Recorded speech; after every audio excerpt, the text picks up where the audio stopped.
किया था, और संधि किसे कहते हैं और संधि का नामकरण कैसे होता है इस बारे में मैंने आपसे चर्चा की थी। कल जो बताया गया उसको थोड़ा सा मैं वापस रिवाइज कर दूँ, फिर अपनी बात को आगे बढ़ा दूँ।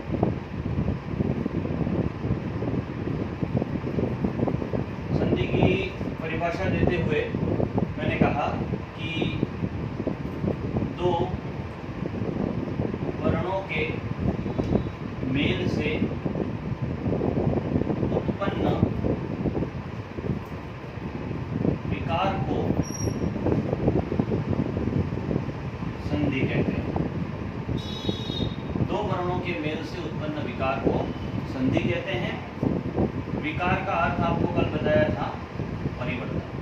अर्थ ये है कि जब हम दो वर्णों को आपस में जोड़ते हैं तो दोनों वर्णों में अथवा तो एक वर्ण में विकार यानी परिवर्तन उत्पन्न होता है, उसी को संधि कहते हैं। फिर मैंने आपसे आगे नामकरण की चर्चा करते हुए कहा था कि विकार जिस वर्ण में होता है उसी वर्ण के नाम पर संधि का नाम रखा जाता है। कहने का तात्पर्य यह है कि यदि हम दो वर्णों को आपस में मिलाते हैं और हमें लगता है कि प्लस की स्थिति में स्वर वर्ण में परिवर्तन हुआ है तो वो स्वर संधि का उदाहरण है, व्यंजन वर्ण में परिवर्तन हुआ है तो व्यंजन संधि का उदाहरण है, और विसर्ग वर्ण में परिवर्तन हुआ है तो विसर्ग संधि का उदाहरण है। एक बार मैं आपको फिर कह दूं कि हमें प्लस की स्थिति को देखना होता है। बराबर के बाद जैसे विसर्ग है वो स्वर में भी बदलता है, विसर्ग व्यंजन में भी बदलता है, तो किसमें बदल रहा है ये नहीं देखना होता है, कौन बदल रहा है ये देखना होता है। प्लस की स्थिति में जिस वर्ण में परिवर्तन होता है उस वर्ण के नाम पर संधि का नाम रखा जाता है। ठीक है। अब कल मैंने आपसे आगे बात की थी कि तीन प्रकार की संधियां हैं, स्वर संधि, व्यंजन संधि और विसर्ग संधि। उसमें से सबसे पहले बात आती है स्वर संधि की। स्वर संधि की परिभाषा में कहा गया है कि दो स्वरों के मेल से उत्पन्न विकार को स्वर संधि कहते हैं। जब दो स्वरों को आपस में मिलाया जाता है तो एक नया स्वर निष्पन्न होता है, एक नया स्वर पैदा होता है, उसे ही स्वर संधि कहा जाता है। हिंदी के सिलेबस में स्वर संधि के 5 उपभेद दिए गए हैं: दीर्घ, गुण, वृद्धि, यण और अयादि। आज मैं आपसे दीर्घ संधि की बात करूंगा। सबसे पहले मैं स्वर की चर्चा करूं आपसे 2 मिनट। तो हमारी वर्णमाला जो है उसमें 11 स्वर हैं। अ, आ, ई, उ, री, ए, ऐ, ओ और औ। ये कुल 11 स्वर हमारी वर्णमाला में दिए हुए हैं। इसमें से जब वर्ण विचार पढ़ा जाता है तो उसमें वर्ण विचार में एक भेद आता है, प्रकृति के आधार पर स्वरों के भेद।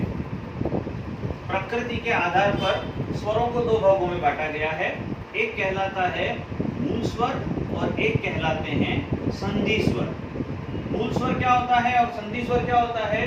तो मूल स्वर का मतलब है वे स्वर जो 2 स्वरों के योग से नहीं बने हैं, ना जिनका विभाजन संभव है, वो मूल स्वर कहलाते हैं। तो हमारी वर्णमाला में जो 11 स्वर हैं उसमें से अ, ह्रस्व-ई, ह्रस्व-उ और री, ये जो 4 स्वर हैं इनको मूल स्वर कहा गया है। इन्हीं को ह्रस्व स्वर भी कहते हैं।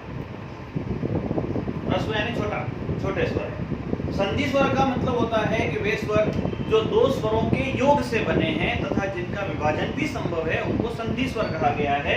तो हमारी वर्णमाला में इन 4 स्वरों को छोड़कर बाकी जो 7 स्वर हैं उनको संधि स्वर कहा गया है। अब संधि स्वर 2 भागों में बटे हुए हैं। एक होते हैं दीर्घ स्वर और एक होते हैं संयुक्त स्वर। दीर्घ स्वर और संयुक्त स्वर। दीर्घ स्वर का मतलब यह है कि जब 2 समान स्वरों को एक साथ मिला दिया जाता है तो उससे जो नया स्वर बनता है उसे दीर्घ स्वर कहा जाता है। तो हमारी वर्णमाला में आ, दीर्घ ई और दीर्घ उ, ये जो है वो दीर्घ स्वर हैं।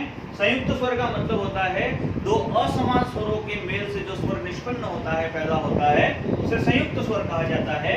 तो ए, ऐ, ओ और औ, ये जो चार स्वर हैं ये संयुक्त स्वर कहलाते हैं।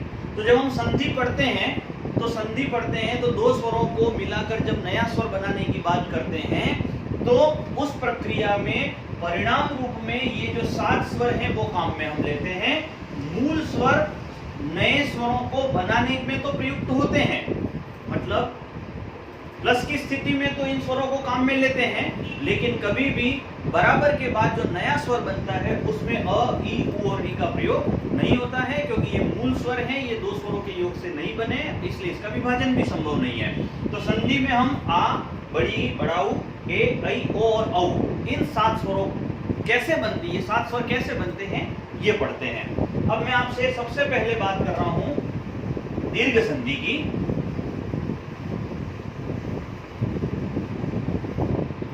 दीर्घ संधि जैसे कि नाम से ही स्पष्ट है कि ये दीर्घ स्वरों की संधि है।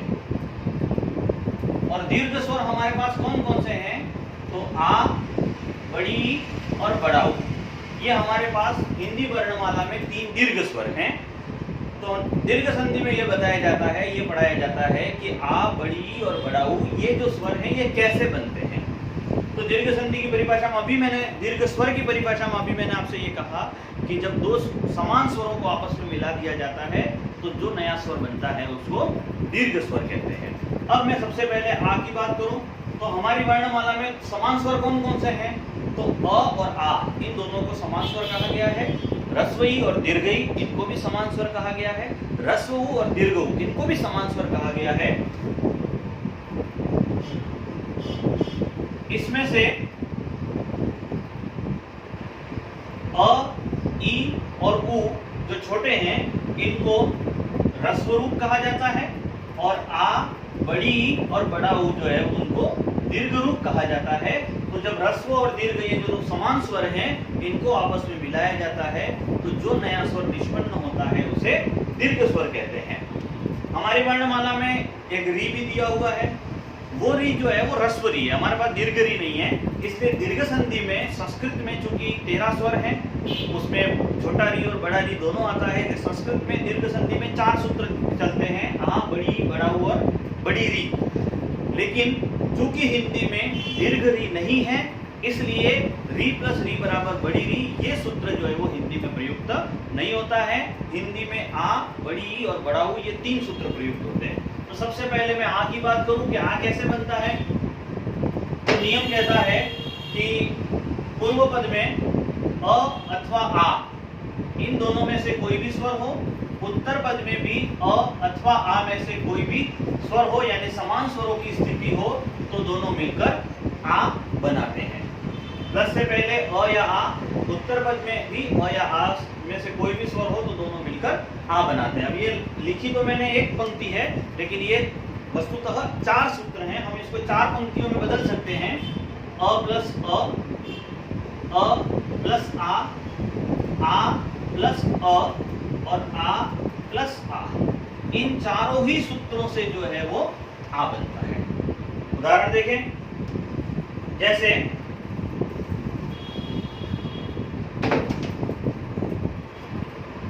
नव प्लस अंकुर। अब हम देख रहे हैं कि नव के व में से अ निकल रहा है, अंकुर का भी अ निकल रहा है। तो सूत्र कहता है कि अ में यदि अ जोड़ा जाता है तो दोनों मिलकर आ बनाते हैं। तो इससे जो है वो नवांकुर शब्द बनता है, नवांकुर शब्द बनता है। फिर देखें आगे, सत्य प्लस आग्रह, इस य में से अ, आग्रह का आ, अ प्लस आ बराबर आ शब्द बनता है सत्याग्रह। मतलब पूर्व पद में अ, उत्तर पद में आ हो तो भी आ ही बनेगा। तीसरा उदाहरण देखें, युवा प्लस अवस्था, युवा के वा में से आ, अवस्था का अ प्लस अ बराबर भी आ ही होता है। तो तो ये बनता है आपका युवावस्था। युवावस्था भाववाचक संज्ञा बन गई युवावस्था। चौथा उदाहरण देखिए, वार्ता प्लस आलाप। वार्ता के ता में से आलाप का आ प्लस आ बराबर आ, तो इससे बनता है वार्तालाप। इस प्रकार आप देख रहे हैं कि चाहे अ प्लस अ की स्थिति हो, चाहे अ प्लस आ की स्थिति हो, चाहे आ प्लस अ की स्थिति हो या आ प्लस आ की स्थिति हो, ये चारों ही स्थितियों से जो है वो दीर्घ आ बनता है। पूर्व पद में अ में से कोई भी स्वर हो, उत्तर पद में भी अ में से कोई भी स्वर हो, तो दोनों मिलकर आ बनाते हैं। आगे बढ़े।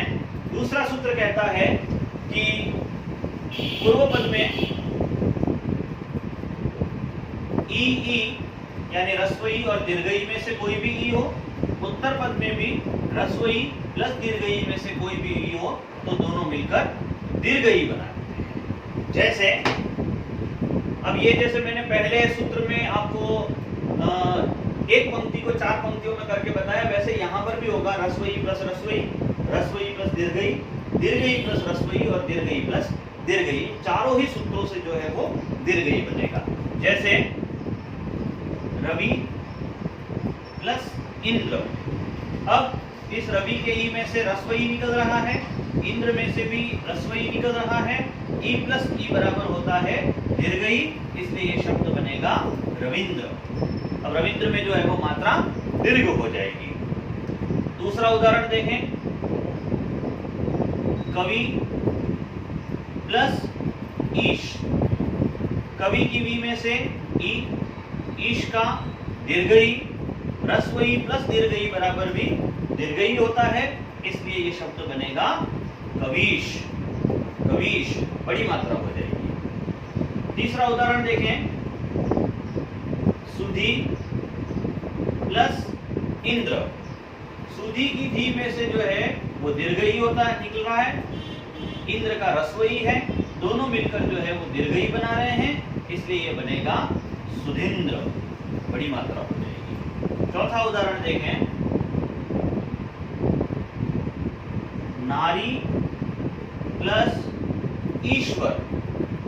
नारी की री में से दीर्घ ई, ईश्वर का भी दीर्घ ई, और दोनों से जो ई बनेगा वो भी दीर्घ ई बनेगा, तो इससे जो शब्द निष्पन्न होगा वो होगा नारीश्वर। तो आप देख रहे हैं कि ह्रस्व ई प्लस ह्रस्व ई, ह्रस्व ई प्लस दीर्घ ई, दीर्घ ई प्लस ह्रस्व ई और दीर्घ ई प्लस दीर्घ ई, इन चारों ही सूत्रों से जो है वो दीर्घ ई बन रहा है। ठीक है, आगे बढ़ते हैं। तीसरा सूत्र इसका कहता है कि दोनों पदों में ऊ की स्थिति होने पर दोनों मिलकर दीर्घ ऊ बनाते हैं।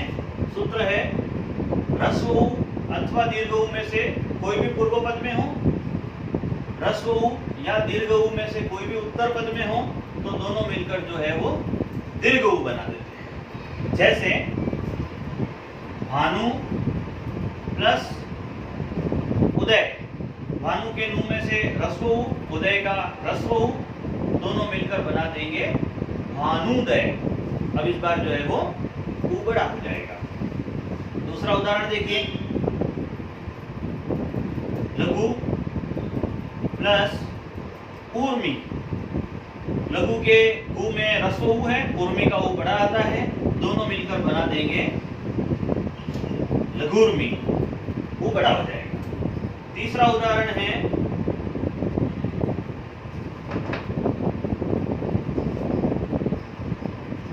वधु प्लस उल्लास। वधु की दू में ऊ बड़ा, उल्लास का ऊ छोटा, दोनों मिलकर दीर्घ ऊ बनाएंगे और ये बन जाएगा वधुल्लास, ऊ बड़ा हो जाएगा। चौथे सूत्र का उदाहरण देखिए, सरयू प्लस ऊर्मी।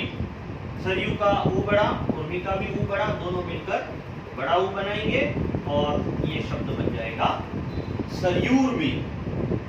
ठीक है, तो हमने देखा कि पूर्व पद में ह्रस्व अथवा दीर्घ में से कोई भी स्वर हो, उत्तर पद में भी ह्रस्व अथवा दीर्घ में से कोई भी स्वर हो तो समान स्वर की स्थिति होने पर दोनों मिलकर अपना ही दीर्घादेश कर देते हैं।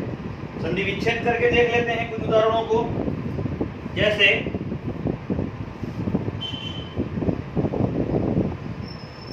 सहानुभूति। अब यहाँ सहानुभूति शब्द में जो ये हा लिखा हुआ है, यहाँ से आ का स्वर निकल रहा है। इस आ को हम दो भागों में विभाजित करेंगे। तो पहला पद निकलेगा सह और दूसरा निकलेगा अनुभूति। अ प्लस अ बराबर आ से ये सहानुभूति बन जाएगा। कुशासन, इस शाह को हम तोड़ेंगे तो पहला पद निकलेगा कुश और दूसरा निकलेगा आसन। इससे बन जाएगा कुशासन, कुश का आसन। तीसरा देखिए उदाहरण,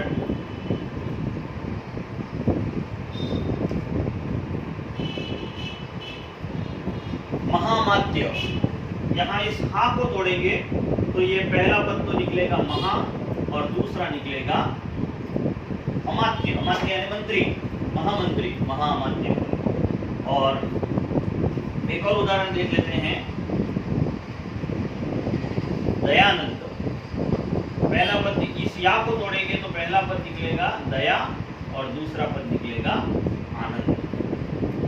ये अ प्लस अ से बना हुआ आ है, ये अ प्लस आ से बना हुआ आ है, ये आ प्लस अ से बना हुआ आ है और ये आ प्लस आ से बना हुआ आ है। कुछ उदाहरण ई और ऊ के भी देख लेते हैं।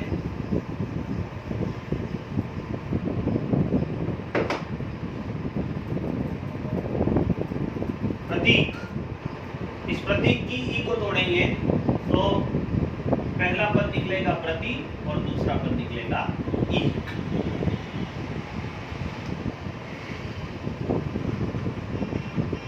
लक्ष्मीच्छा, लक्ष्मी की ये जो मी है इसको तोड़ेंगे तो पहला पद निकलेगा लक्ष्मी और दूसरा पद निकलेगा इच्छा। तीसरा उदाहरण देखें, नदीश। इसको जब हम तोड़ेंगे तो नदी प्लस ईश निकलेगा। अब यहाँ एक प्रश्न आपके मन में उठ रहा होगा कि हमको कैसे मालूम चलेगा कि रस्व ही लेनी है, दीर्घ ही लेनी है, या रस्व लेना है, दीर्घ लेना है। तो इसका कोई व्याकरण में ऐसे तो नियम नहीं है। शब्द ज्ञान होना चाहिए हमें शब्दों के बारे में जानकारी होनी चाहिए कि कौन से शब्द में मात्रा छोटी आती है, कौन से शब्द में मात्रा बड़ी आती है। फिर भी मैं अपनी तरफ से दो बातें बता देता हूँ आपको कि संधि विच्छेद करते समय यदि आपको ये लगता है कि पूर्व पद में कोई उपसर्ग अलग हो रहा है, एक तो मैं आपको बता दूं कि चूंकि संधि में समस्त उदाहरण जो होते हैं वो तत्सम शब्द होते हैं, इसलिए जो उपसर्ग बाहर निकलेंगे इसमें विच्छेद करते समय वो केवल तत्सम उपसर्ग होंगे। तो संस्कृत से प्राप्त जो 22 उपसर्ग हैं उनमें आ को छोड़कर ऐसा कोई उपसर्ग नहीं है जिसकी मात्रा जो है वो दीर्घ होती हो। इसलिए जब आप उपसर्ग बाहर निकालेंगे तो आपकी मात्रा जो है वो छोटी रहेगी। ऐसे बहुत सारे उपसर्ग हैं जिनमें मात्राएं छोटी ही रहती हैं। आ को छोड़कर और कोई उपसर्ग ऐसा नहीं है जिसकी मात्रा बड़ी हो। एक दूसरी बात, संधि विच्छेद करते समय अगर आपको लगता है कि पूर्व पद में जो शब्द निकल रहा है वो स्त्रीलिंग शब्द है, तो स्त्रीलिंग शब्दों की मात्रा अमूमन पीछे से जो है वो दीर्घ होती है। या तो आ होता है या तो बड़ी ई होती है, तो बड़ा ऊ होता है। जैसे ये लक्ष्मी, ये नदी। तो इन कुछ बातों से आपको जो है वो संधि विच्छेद करने में मदद मिल सकती है। ऊ के कुछ उदाहरण देख लेते हैं हम। जैसे लघुत्तम। अब इस ऊ को तोड़ेंगे तो पहला पद निकलेगा लघु और दूसरा पद निकलेगा उत्तम। ठीक है। एक उदाहरण है ऊर्ध्व। इसका जब संधि विच्छेद करेंगे तो पहला पद निकलेगा भू और दूसरा पद निकलेगा ऊर्ध्व।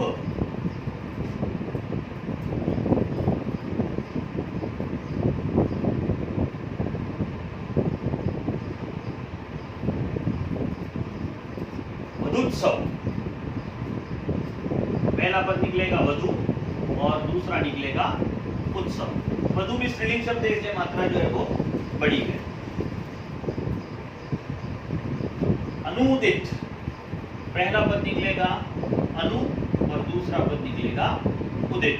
अनु उपसर्ग है इसलिए मात्रा जो है वो छोटी निकल रही है। तो इस प्रकार आपने देखा कि अ पूर्व पद में हो और उत्तर पद में हो, दोनों मिलकर आ बनाते हैं। ई और ई दोनों एक जैसे स्वर पूर्व पद और उत्तर पद में हो तो दीर्घ ई बना लेते हैं और उ प्लस उ बराबर बड़ा उ होता है। तो दीर्घ संधि में ये 3 सूत्र हैं। चौथा जो सूत्र है री प्लस री बराबर बड़ी री, वो हमारे हिंदी में प्रयुक्त नहीं होता है क्योंकि हिंदी की वर्णमाला में दीर्घ री नहीं है, इसलिए उनके उदाहरणों को हम हिंदी में प्रयुक्त नहीं करते हैं। तो आपने आज जो है वो दीर्घ संधि की बात सुनी। मुझे विश्वास है कि आपको जो बताया वो समझ में आया होगा। आज के लिए बस इतना ही। कल फिर आपसे मिलूंगा एक नई संधि के साथ। हम कल जो है वो गुण संधि की बात करेंगे। आप आज आपको थोड़ा गृह कार्य के रूप में मैं ये कह रहा हूँ कि आज आप दीर्घ संधि की थोड़ा सा अभ्यास कीजिए। कल गुण संधि पढ़ाने से पहले मैं आपको कुछ उदाहरण दूंगा, आप उन उदाहरणों को जो है वो हल कीजिएगा और उसके बाद हम आगे गुण संधि की बात करेंगे।